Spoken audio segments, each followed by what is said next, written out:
Ang online class ay isang plataporma ng pag-aaral kung saan ay idinadaos sa pamamagitan ng paggamit sa internet at ang estudyante ay di na kinakailangan lumabas pa ng bahay upang magtungo ng personal sa klase at makaharap ang guro at mga kamag-aral. Nang magkaroon ng lockdown sa mga bansang apektado ng COVID-19 o krisis, nakapagpatuloy pa rin ang mga estudyante mula elementarya hanggang kolehiyo sa kanilang pag-aaral gamit ang computer. Sa Italia, sa kabila ng lockdown noon, ay nakapagdaos ng klase ang mga guro sa itinakda nilang araw at oras, at nakatulong ang mga magulang dahil sila man ay nasa bahay lang noon at di nakapagtrabaho o kaya naman ay work at home din. Kaya may panahong sapat para gabayan ang mga kanilang mga anak. Bagamat iba pa rin ang atmosfera ng isang silid-aralan na kung saan ay may personal na interaksyon sa pagitan ng guro at mga estudyante.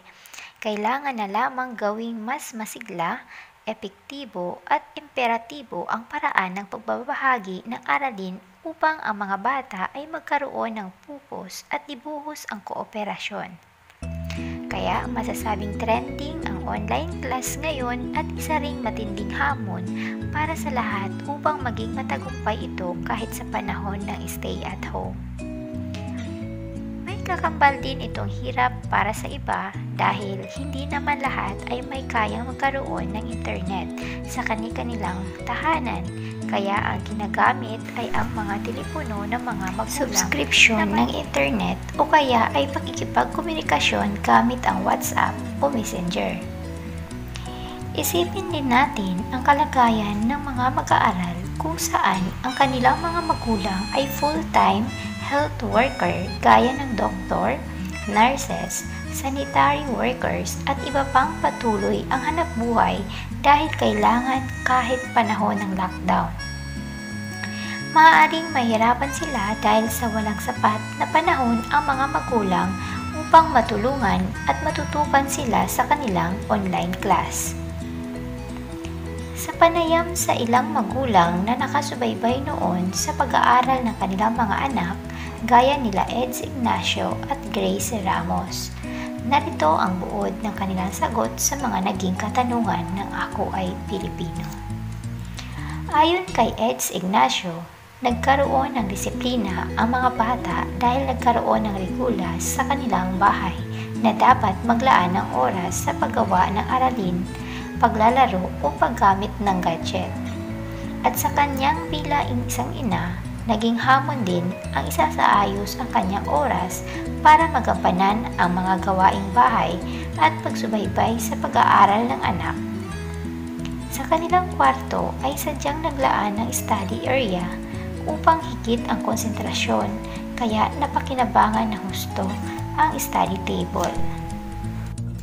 Ayon naman kay Grace Ramos, ang dalawa nilang anak na si Charles and JD na nasa superior at liseyo noong panahon ng lockdown ay sanay na sa paglalaan ng sapat na oras sa kanilang pag-aaral.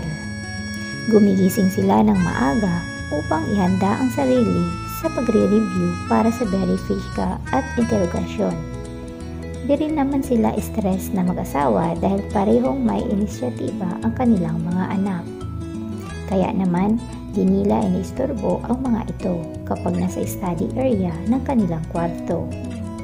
Para kay Grace na dating guro sa Pilipinas, di gaano epektibo ang online class lalo at may mga pagkakataon na humihina ang internet connection. At iba pa rin ang personal na interaksyon sa pagitan ng guro at mga mag-aaral at ang pagkakaroon ng aktibidad na magkakasama ang magkaklase. Bagamat ang paaralan ay isang plataporma kung saan ang mga bata ay napapaunlad ang mga kasanayan hindi lamang sa akademiko kundi pati sa pakikisalamuha at pagsasagawa ng mga extracurricular activities. Ang pag-aaral sa pamamagitan ng online class ay dapat mapalalim pa sa pamamagitan ng mga research at pagbabasa ng iba pang reference books or e-books. Dapat ding isaalang-alang ang isang tahimik na pwesto sa tahanan upang magkaroon ng motibasyon at konsentrasyon habang may online class. Kailangan din laging paalalahanan ang mga kabataan na magkaroon ng maayos na daily habits, pagkain ng masustansyang pagkain, tamang oras ng paglilibang o paglalaro at pakikipagbanding sa magulang at kapatid.